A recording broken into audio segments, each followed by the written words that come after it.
I'm Alma Angeles and you're watching Eagle News International. Good evening, CJ. Good evening, Alma, and good evening to everyone joining the broadcast. Here are the headlines. Existing COVID-19 jabs will struggle against the fast-spreading Omicron variant, according to the head of vaccine manufacturer Moderna, telling the Financial Times as countries ramp up restrictions in the face of growing concern. Barbados formally declares itself the world's newest republic as the Caribbean island nation removes Queen Elizabeth II as head of state in a solemn ceremony attended by her son, Prince Charles. Sexual harassment and bullying are widespread in Australia's parliament, affecting both lawmakers and staff, according to a high-profile inquiry into the institution's sexist culture. And the first Japanese space tourist, Yusaku Maezawa, arrives and trains in Baikonur, Kazakhstan, ahead of a flight to International Space Station. The 46-year-old tycoon is the founder of Japan's largest online fashion mall and is the country's 30th richest person, according to business magazine Forbes.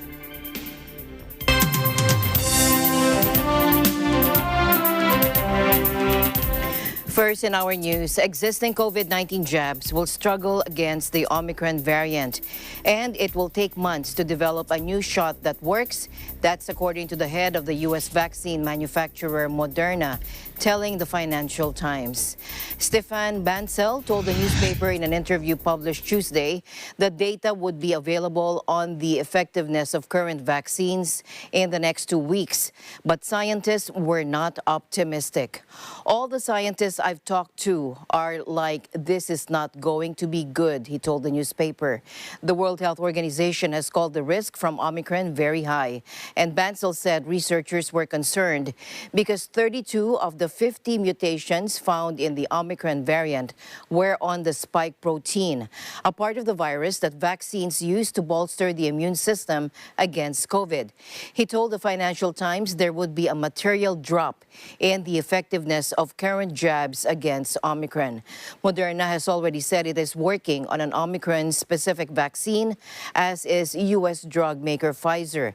Chief Executive Bancel said his company could deliver between 2 billion and 3 billion doses in 2022, but it would be dangerous to shift all production to an Omicron-specific shot with other strains of the virus still in circulation. Chief Executive Bancel's more alarming tone contrasts with efforts by politicians to project calm regarding Omicron. U.S. President Joe Biden stressed that the United States was in a good position to control Omicron spread without having to resort to lockdowns or more travel bans beyond restrictions already imposed on 8 Southern African countries. Take a look. This variant is a cause for concern, not a cause for panic.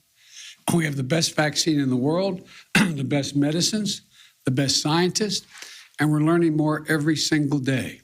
And we'll fight this variant with scientific and knowledgeable actions and speed, not chaos and confusion. If people are vaccinated and wear their masks, there's no need for lockdown. You have to get your vaccine. You have to get the shot. You have to get the booster. The sooner or later, we're going to see cases of this new variant here in the United States. We'll have to face this new threat just as we faced those that come before it. We're going to fight and beat this new variant as well. We're learning more about this new variant every single day. And as we learn more, we're going to share that information with the American people candidly and promptly. To beat the pandemic, we have to vaccinate the world as well. And America is leading that effort. Yeah, so you have a approximately 60-year-old male weighing approximately. Meanwhile, equities and oil sank again Tuesday after the head of Moderna warned current coronavirus vaccines might be less effective at fending off the Omicron variant, fueling fears that countries could be forced back into economically painful lockdowns. Stocks had mostly been edging up after a two-day sell-off that followed news Friday of the new variant, which some observers said was overdone as billions of people have been inoculated. Tokyo, Hong Kong, Singapore, Bangkok, and Jakarta all lost more than 1%, while Seoul sank more than 2%. London, Paris, and Frankfurt opened in the red, and futures in New York were also sharply lower. Sydney, Wellington, and Taipei closed higher before the interview was published. Japan confirmed its first case of the Omicron coronavirus variant a day after authorities announced new COVID borders restrictions. Now, regarding the traveler arriving from Namibia, it was confirmed to be a case of Omicron after analysis at the National Institute of Infectious Diseases, according to government spokesman Hirokazu Matsuno to reporters. This is the first Omicron case confirmed in Japan, he said, adding that the infected traveler, a man in his 30s, is now in isolation at a medical facility. The case was flagged during routine testing at an airport. Japan requires all arrivals to be tested before traveling to the country and when they land.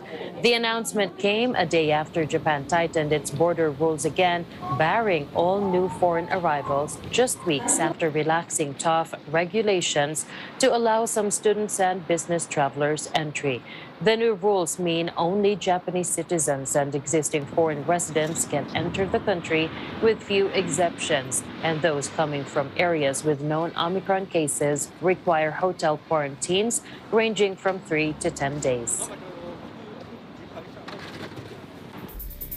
Meanwhile, here are some images showing the empty arrival and departure halls at Haneda Airport in Japan after the country announced on Monday plans to bar all new foreign travelers over the Omicron variant of COVID-19. And those who came to the airport to see off their loved ones share their mixed feelings over the restrictions. Take a look.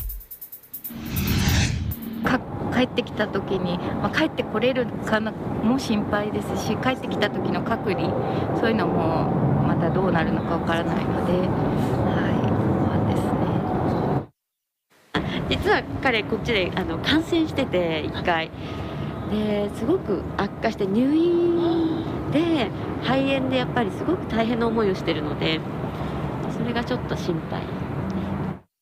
Well, with the new variant, it's probably a good idea until they understand more about it, you know, just like any of the rest of them. But just for the safe side, it's probably a good idea. I mean, nothing wrong with a little caution. And Japan reinstated tough border measures, barring all new foreign arrivals from the Omicron COVID variant places. Japan's borders have been almost entirely shut to new overseas visitors for most of the pandemic, with even foreign residents at one point unable to enter the country. In early November, the government announced it would finally allow some short-term business travelers, foreign students, and other visa holders to enter the country, while continuing to bar tourists. Tokyo had already announced on Friday it would require travelers permitted to enter Japan from 6 southern African countries to quarantine in government-designated facilities for 10 days on arrival.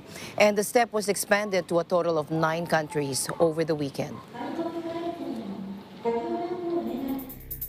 Japan's main opposition party on Tuesday elected its 47-year-old policy chief as leader as it tries to regroup following a disappointing electoral performance against the country's long-ruling conservatives.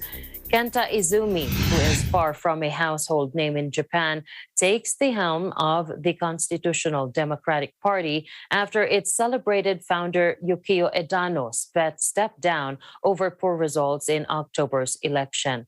Izumi faces the difficult task of uniting Japan's fractured opposition bloc in the face of the Liberal Democratic Party, which has ruled Japan for nearly all of the past 7 decades. He has pledged to strengthen programs to assist the poor and needy in an apparent effort to draw a contrast with the ruling party's generally pro-business policies.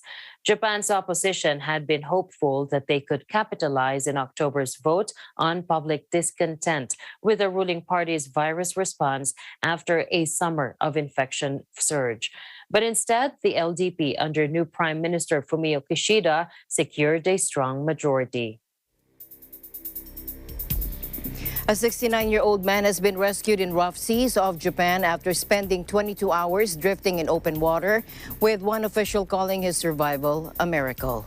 The man, whose name has not been released, was alone on a boat off southwestern Kagoshima Prefecture and en route to the Yakushima Resort Island Saturday afternoon when his boat capsized.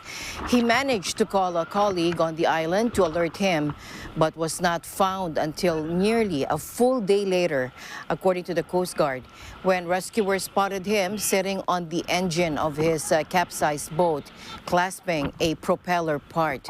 Dramatic footage released by the Coast Guard showed a team approaching him by boat, calling out, quote, "We are coming, just a little bit longer, hold on tight." And the man was able to wrap himself in a gray plastic sheet, helping him stay warm, according to officials. A Coast Guard official told the Asahi Shinbun Daily that it was a miracle he survived. A fire ripped through an abandoned bank occupied by squatters in central Barcelona, killing 4 people, including a baby and a 3-year-old boy, according to Spanish firefighters. To quote, "While we were battling the fire, we found 4 people. Emergency services tried to revive them, but unfortunately they failed. They could not do anything to save them." That according to the head of the firefighting operation, Angel Lopez, to reporters. Firefighters rescued 4 other people who were inside the building while putting out the blaze. And those 4 were treated for smoke inhalation. Firefighters rushed to the scene at around 6 a.m. after being warned that a blaze had broken out in the building, according to Lopez. While Lopez said it was not clear how the 4 dead people were related, Barcelona-based daily newspaper La Vanguardia said they were all members of a Romanian family. A spokesman for Catalonia's regional police force said an investigation had been opened into the causes of the fire. And fireworks filled the sky over Barbados on Tuesday as the Caribbean island nation declared itself the world's newest republic, lowering Queen Elizabeth's flag as it severed colonial-era ties to the British throne to the sound of jubilant gun salutes. But first, take a look. Ladies and gentlemen, Her Excellency, the Most Honorable Dame Sandra Prunella Mason, President of Barbados. From the darkest days of our past and the appalling atrocity of slavery, which forever stains our history, the people of this island forged their path with extraordinary fortitude. Emancipation, self-government, and independence were your waypoints. Freedom, justice, and self-determination have been your guides. Meanwhile, Barbados' most famous citizen, the singer Rihanna, was present at the Pride of Nationhood ceremony. Prime Minister Mia Mottley announced that the pop star was a designee for National Hero of Barbados. Rihanna, 33, grew up in a troubled home in Barbados and was propelled to fame after American producer Evan Rogers recognized her talents.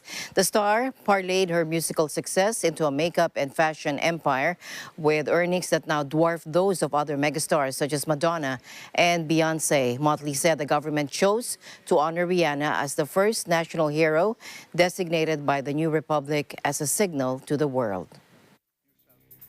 Which has been after admitting that he is still in a state of shock more than a week after entering the presidential race. Senator Christopher Bongo on Thursday said he felt that perhaps it is not yet time for him to push through with his sudden decision. Despite having zero political background and not coming from a political family, he said he is lucky to be a provinciano who was given the chance to serve the country and people. Take a look. Nagdalo po kami ni Pangulong Duterte. Andres Bonifacio, the president who never was. Bonifacio had every great opportunity to lead our country as our president after leading a revolutionary movement that started our quest for liberty. But destiny had something different for him. Sa ngayon, handa po ako magsakripisyo alang-alang sa kapakanan ng ating bayan at ni Pangulong Duterte. Simpleng probinsyano lang naman ako na binigyan po ng pagkakataong magsilbi sa taong bayan.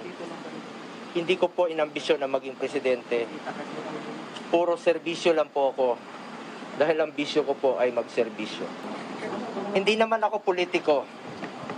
Hindi rin po ako nanggaling sa malaki o kilalang pamilya.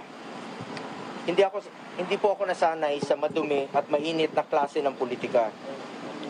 Marahil po, hanggang dito lang muna ako sa ngayon. Ayaw rin po talaga ng aking pamilya. Kaya naisip ko na siguro, ay, hindi ko pa panahon ngayon. In the past few days, I realized that my heart and mind are contradicting my own actions. Talagang nagre-resist po ang aking katawan, puso at isipan.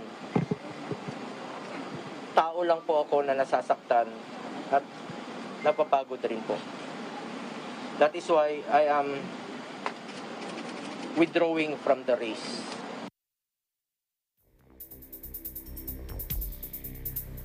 In other news, the United States today warned Russia of serious consequences if it launches an invasion of Ukraine, as NATO ministers look to counter a military buildup by Moscow on its neighbor's border. Western countries, spearheaded by the U.S., worry that Moscow could be planning an incursion into Ukraine after accusing the Kremlin of massing tens of thousands of troops and heavy armor close to the frontier. Take a look. Any escalatory actions by Russia would be of great concern to the United States, as they would to Latvia, and any renewed aggression would trigger serious consequences. Moscow, which seized Crimea from Ukraine in 2014 and backed separatists fighting Kiev, has strongly denied it is plotting an attack and blames NATO for fueling tensions. NATO diplomats say the bloc remains uncertain of Russian President Vladimir Putin's intentions, but ministers will discuss contingency plans should Russia invade.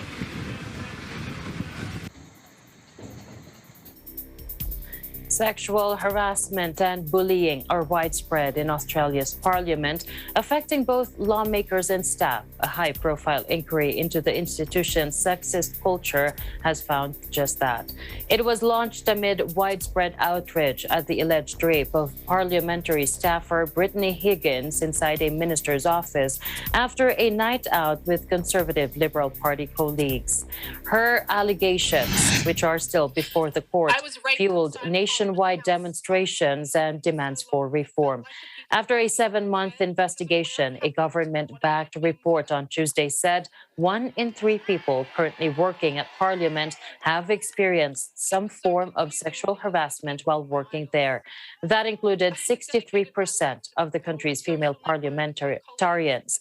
Now, aspiring male politicians who thought nothing of, in one case, picking you up, kissing you on the lips, lifting you up, touching you, pats on the bottom, comments about appearance, the usual, the culture allowed it, said one of the report's 1,700 interviewees. Higgins on Tuesday welcomed the report and thanked the many brave people who shared their stories, which contributed to this review. She said, "I hope all sides of politics not only commit to, but implement these recommendations in full." She said that in a statement sent via the Australian National University, where she is now a visiting fellow. Greens Senator Sarah Hansen-Young described the report as a damning expose of the sexist culture and harassment in politics. Now, all adults in Britain, back to COVID news. All adults in Britain will now be able to get a third COVID jab, according to a government scientific advisory body, as concern mounted about the spread of the new Omicron variant. Patricia Rodriguez reports from our EBC UK Bureau. All adults in Britain will now be able to get a third COVID jab, a government scientific advisory body said Monday, as concern mounted about the spread of the new Omicron variant. The move, approved by Health Secretary Sajid Javid, comes as the UK government said it needed to react swiftly to the new variant, which was first detected in South Africa. JCVI, the Joint Committee on Vaccination and Immunization, has advised that the booster program should now be extended to adults aged 18 to 39 years old. Until now, only adults aged 40 and over were eligible for a booster dose 6 months after their second. At the same time, the advisory body also recommended second doses of vaccine for children ages 12 to 15. Since last week, the government in London has slapped a travel ban on 10 southern African countries, including South Africa, to try to control the spread of Omicron. It has also reintroduced compulsory testing for travelers and mandatory mask wearing in shops and public transport in England, as well as self-isolation for contact cases. The JCVI approved the government's proposed expansion of the rollout of booster jabs of Moderna or Pfizer-BioNTech to include more people within a shorter time. Let's listen in to the latest statement made by UK British Health Secretary Sajid Javid. But the latest indication is that it spreads very rapidly. It may impact the effectiveness of one of our major treatments for COVID-19, Ronapreve. And as the Chief Medical Officer said this weekend, there's a reasonable chance that our current vaccines may be impacted. Beyond this red list, we're also going further to put in place a proportionate testing regime for arrivals from across the world. So we'll require anyone who enters the UK to take a PCR test by the end of their second day after they arrive, and to self-isolate until they receive a negative result. The regulations for this have been laid before the House today and will come into effect at 4 a.m. tomorrow. First, it advised that the minimum dose interval for booster jabs should be halved from 6 months to 3 months. Second, that the booster program should be expanded to include all remaining adults aged 18 and above. With this new variant on the offensive, these measures will protect more people more quickly and make us better protected as a nation. It represents a huge step up for our vaccination program, almost doubling the number of people who will be able to get a booster dose to protect themselves and their loved ones. Scientists are working at speed, at home and abroad, to determine whether this variant is more dangerous. And I can assure the House that if it emerges that this variant is no more dangerous than the Delta variant, then we won't keep measures in place for a day longer than necessary. But this is not a time to waver. It's a time to be vigilant and to think about what each and every one of us can do to slow the spread of this new variant. Getting a jab when the time comes, following the rules that we've put in place, and getting rapid, regular tests. If we all come together once again, then we can keep this virus at bay and protect the progress that we have made. I commend this statement to the House. Britain is one of several countries to have announced cases of the new variant on their soil, including Germany, Italy, and the Netherlands. 6 cases of the new strain were detected in Scotland on Monday, 2 of them in the largest city of Glasgow. 5 others were confirmed in England. Reporting from London, United Kingdom, I'm Patricia Rodriguez. We live in interesting times. Thanks, Pat. And the news continues here on Eagle News. We'll be right back.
Alam namin ang iyong pagsisikap.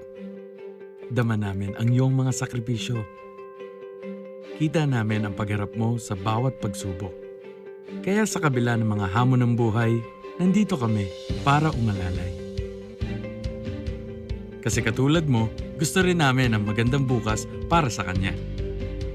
Hatid namin ang dekalidad na edukasyon at makabagong pasilidad sa abot kayang halaga. Kaya huwag ka na mangamba. Sasamahan ka namin tuparin ang mga pangarap niya.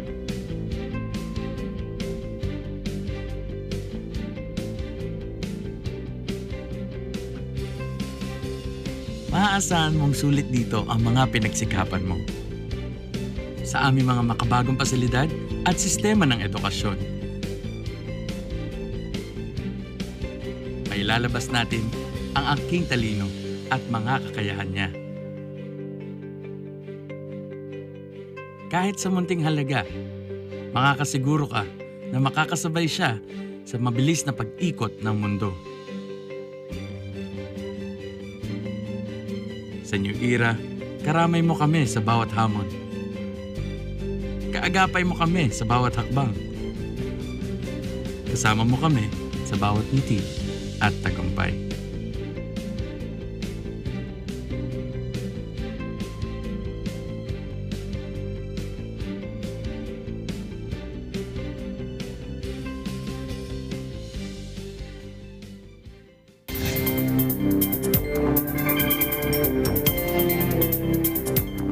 Back to pandemic news. Spain has said it had detected its first case of the new Omicron strain of COVID in a man who had recently arrived from South Africa. The 51-year-old was tested when he arrived at Madrid airport on Sunday via Amsterdam and was found to be positive. The regional government of Madrid said that in a statement. The patient has light symptoms and is undergoing quarantine, according to the statement. Earlier on Monday, Madrid's Gregorio Maranon Hospital tweeted that its microbiology service had detected the first case of the Omicron variant in Spain without giving further details. Spain has been hit by the pandemic, recording nearly 88,000 deaths and 5.1 million infections since the pandemic started. Now, British Health Secretary said that there is a reasonable chance that current vaccines' efficiency may be impacted during a statement in the House of Commons, and he confirmed he has accepted a JCVI recommendation to have the minimum dose interval for booster jabs from 6 to 3. Take a look.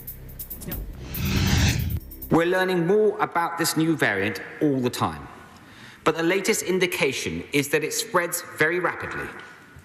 It may impact the effectiveness of one of our major treatments for COVID-19, Ronapreve. And, as the Chief Medical Officer said this weekend, there's a reasonable chance that our current vaccines may be impacted. First, it advised that the minimum dose interval for booster jabs should be halved, from 6 months to 3 months.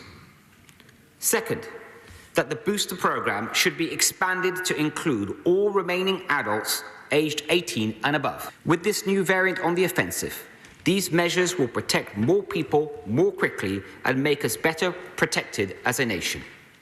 It represents a huge step up for our vaccination program, almost doubling the number of people who will be able to get a booster dose to protect themselves and their loved ones. Scientists are working at speed, at home and abroad, to determine whether this variant is more dangerous. And I can assure the House that if it emerges that this variant is no more dangerous than the Delta variant, then we won't keep measures in place for a day longer than necessary. Beyond this red list, we're also going further to put in place a proportionate testing regime for arrivals from across the world. So we'll require anyone who enters the UK to take a PCR test by the end of their second day after they arrive, and to self-isolate until they receive a negative result. The regulations for this have been laid before the House today and will come into effect at 4 a.m. tomorrow. But this is not a time to waver. It's a time to be vigilant and to think about what each and every one of us can do to slow the spread of this new variant. Getting a jab when the time comes, following the rules that we've put in place, and getting rapid, regular tests. If we all come together once again, then we can keep this virus at bay and protect the progress that we have made. I commend this statement to the House. Britain, currently chair of the G7 group of nations, on Monday hosted an emergency meeting of health ministers to discuss the COVID crisis. And the ministers said in a joint statement that the Omicron variant was highly transmissible and needs urgent action. The backers of the Russian COVID-19 vaccine Sputnik V said Monday that the jab is effective against the Omicron variant of coronavirus, but they were also developing an adapted booster. The Russian Direct Investment Fund, or RDIF, which supported the vaccine's development by the state-run Gamaleya Center, said that the center has already begun developing the new versions of Sputnik vaccine adapted to Omicron. In an unlikely case such modification is needed, the new Sputnik Omicron version can be ready for mass-scale production in 45 days. RDIF said that in a statement. The promise comes after the U.S. pharmaceutical company Moderna said Friday it will develop a booster shot against the highly mutated strain of the coronavirus, which is more transmissible than the dominant Delta variant. Germany's BioNTech and U.S. drug maker Pfizer said the same day that they expect data in 2 weeks at the latest to show if their jab can be adjusted. Last week, RDIF said Sputnik V provides longer immunity against the coronavirus than Western jabs using messenger RNA technology. It added that the Sputnik vaccine is 80% effective against the coronavirus between 6 and 8 months after the second dose. And Germany's Constitutional Court ruled Tuesday that sweeping restrictions to stem coronavirus infections such as curfews, school closures, and contact restrictions were lawful in a decision that could pave the way for further curbs. The verdict came hours before Chancellor Angela Merkel was due to meet with her successor, Olaf Scholz, as well as regional leaders of Germany's 16 states on whether to toughen up restrictions to tame raging infections. Helge Braun, Merkel's chief of staff, told the RTL broadcaster the court decision would show which of two paths we should go down. The meeting, due to be held remotely, comes amid a record wave of infections in Germany. The country recorded 45,753 new infections today and 388 deaths, according to the Robert Koch Institute Health Agency.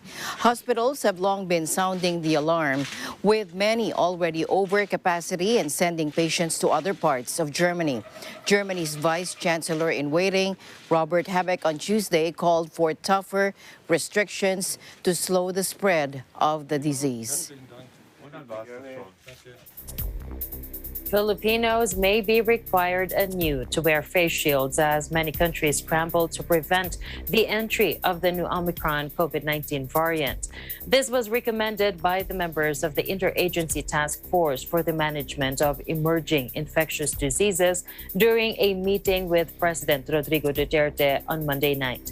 Despite the decrease in COVID-19 cases, Secretary Duque said there is still a need to prepare the healthcare system capacity for the worst-case scenario, especially with the spread of heavily mutated Omicron variant in other countries. Take a look. Kailangan talaga paigtingin po natin ang atin pong PDITR strategy. I think there are three major interventions that we need to emphasize to our people.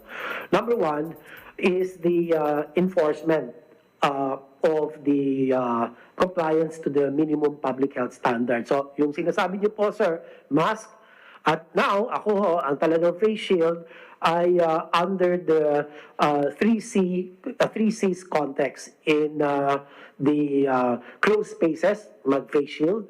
In crowded areas. In close contact settings, just like in the transport sector, where people, as we have increased the carrying capacities of our public utility vehicles, I think now, with the threat of this Omicron variant, it will be an added layer of protection. Hindi naman po natin talaga totally na-discard yung face shield. in-integrate lang po natin doon sa alert level system na alert level 1 to 3 ay voluntary po. Alert level 4, may discretion ang LGU to impose. Alert level 5, talaga mandatory. So, with the policy na naging voluntary siya, at alert level 2 po, yung buong Pilipinas except isang probinsya lang na nasa alert level 3, yung Apayao po. Pero nakita po natin na buwaba din naman yung number. But of course,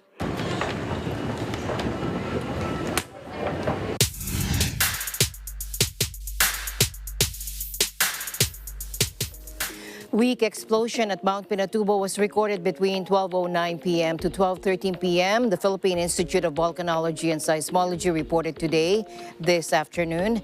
And this generated a plume that was detected by Japan's Himawari 8 satellite. The seismic and infrasound signals are not typical of known volcanic processes and are currently being evaluated together with other potential sources, according to PHIVOLCS in an advisory. It also added that there has been very low seismic activity in the past days, discounting magmatic activity beneath the edifice. PHIVOLCS asks the public to refrain from going in the vicinity of Mount Pinatubo. It also advised local government units to ban entry into the Pinatubo crater until the source of the explosion is determined. Likewise, communities and LGUs surrounding Pinatubo are reminded to be always prepared for both earthquake and volcanic hazards and to review, prepare, and strengthen their contingency, emergency, and other disaster preparedness plans. Mount Pinatubo has been at alert level 0, meaning normal, since August 12. Temperatures in many parts of the world are expected to be above average in coming months, despite the cooling effect of a La Nina weather phenomenon, the United Nations said that Tuesday. The UN's World Meteorological Organization, or WMO, said La Nina, which last held the globe in its clutches between August 2020 and May this year, had reappeared and is expected to last into early 2022. This, it said, would influence temperatures and precipitation, but despite the phenomenon's usual cooling effect, temperatures were likely to remain above average in many places. The cooling impact of the 2020-2021 La Nina, which is typically felt in the second half of the event, means that 2021 will be one of the 10 warmest years on record rather than the warmest year. WMO Chief Terry Talas said that in a statement. This is a short-lived respite and does not reverse the long-term warming trend or reduce the urgency of climate action. La Nina refers to the large-scale cooling of surface temperatures in the central and eastern equatorial Pacific Ocean, occurring every 2 to 7 years.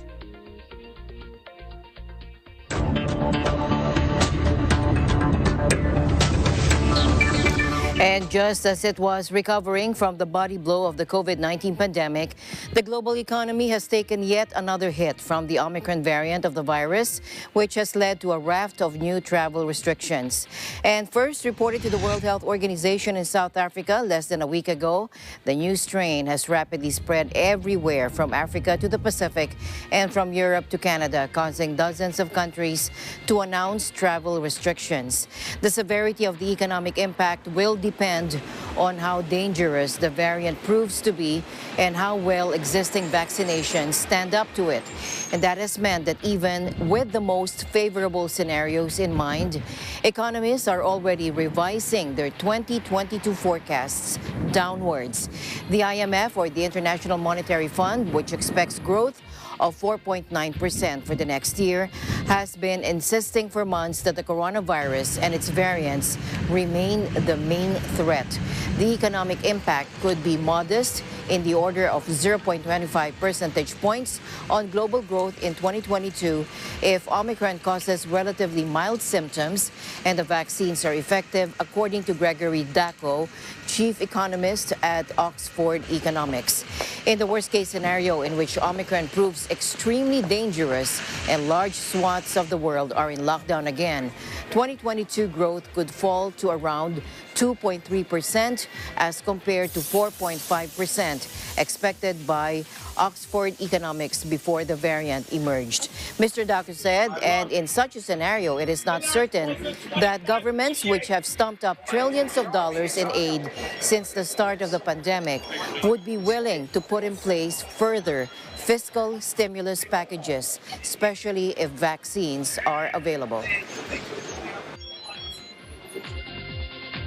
Soaring energy prices took Eurozone inflation to its highest rate on record in November, official data showed Tuesday, challenging the European Central Bank's resistance to tightening monetary policy earlier than planned. Consumer prices rose by 4.9% this month, up from 4.1% the previous month, the highest reading since the official statistics agency Eurostat began compiling the data more than 20 years ago. The figure is more than double the ECB's target of 2%. Inflation has soared worldwide as demand and economies have bounced back from coronavirus lockdowns, and the emergence of the Omicron variant has created new uncertainties. And Twitter co-founder and CEO Jack Dorsey announced Monday he was leaving the company after steering the social network during the tumult of Donald Trump's presidency and surviving an activist investor's ouster bid in 2020. He said, "I want you all to know that this was my decision and I own it. It was a tough one for me, of course," he wrote in an email to Twitter staff announcing his resignation as CEO, which was effective immediately. He said there aren't many companies that get to this level, and there aren't many founders that choose their company over their own ego, he added. The company said Twitter's chief technology officer, Parag Agrawal, has replaced Dorsey in the top post, with Dorsey saying he would remain a member of the board through until around May to help with the transition. Dorsey is credited with coming up with the idea of Twitter when eventual co-founder Evan Williams gave workers at blogging startup Odeo 2 weeks to work on new projects as a way to break up the daily routine. He ran Twitter from 2007 to 2008 and returned later as CEO after Dick Costolo resigned in 2015. Dorsey took the controversial decision to permanently ban Trump from the platform, where the former president had amassed 88.7 million followers. Dorsey made the decision days after Trump whipped up a mob of supporters who stormed the U.S. Capitol, where they tried to prevent Joe Biden being confirmed winner of the 2020 presidential election.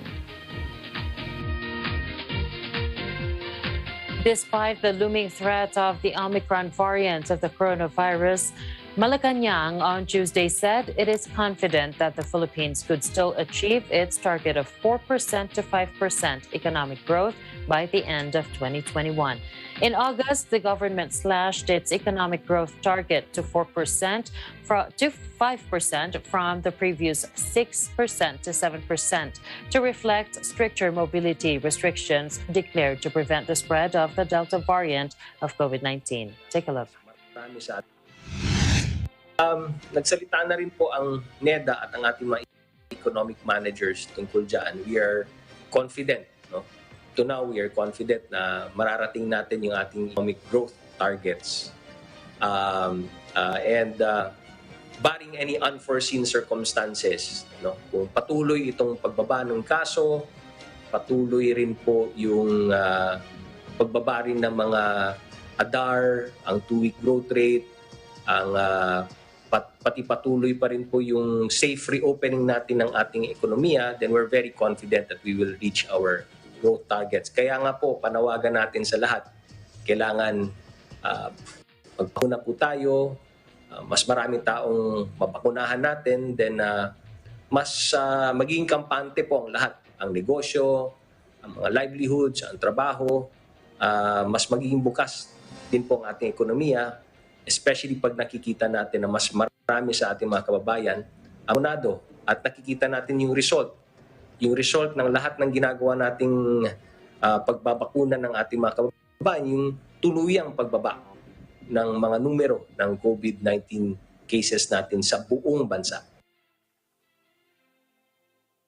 Socio-economic planning Secretary Carl Kendrick Chua earlier expressed optimism in reaching the country's 4% to 5% growth goal as COVID-19 cases decline, vaccinations pick up, and the economy gradually reopens. The Duterte government is currently balancing between the management of COVID-19 and the safe reopening of the economy. And finally, in our news, the first Japanese space tourist, Yusaku Maezawa, arrived and trained in Baikonur, Kazakhstan ahead of a flight to the International Space Station. The 46-year-old tycoon is the founder of Japan's largest online fashion mall and is the country's 30th richest person, according to the business magazine Forbes. Take a look. On December 8, Maezawa will become the first space tourist to travel to the ISS with Russia's space agency Roscosmos since Canadian Guy Laliberté, co-founder of Cirque du Soleil in 2009. The 45-year-old tycoon is the founder of Japan's largest online fashion mall, the country's 30th richest man, according to Forbes. He will travel to the ISS for a 12-day mission with his assistant Yozo Hirano, where Maezawa plans to document his journey for his YouTube channel. Maezawa's mission rounds off a year that has seen several space journeys completed by non-professional astronauts and more players emerging in the market. SpaceX made history this year by sending the first all-civilian crew around the Earth's orbit in a mission called Inspiration 4.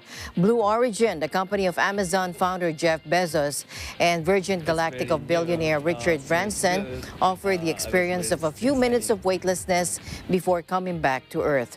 Roscosmos in October sent an actress and director to the ISS who spent 12 days on the station shooting scenes for the first movie shot in orbit. I'm almost crying because of my impression. Can you believe that is really a thing now? Yes, getting more players in the field, yeah. And that's it for tonight's broadcast. Thank you so much for joining us. I am CJ Hero. The news continues tomorrow. And we'll see you back tomorrow. At the end of the day, there remains so much more to be grateful for. I'm Alma Angeles, and we live in interesting times.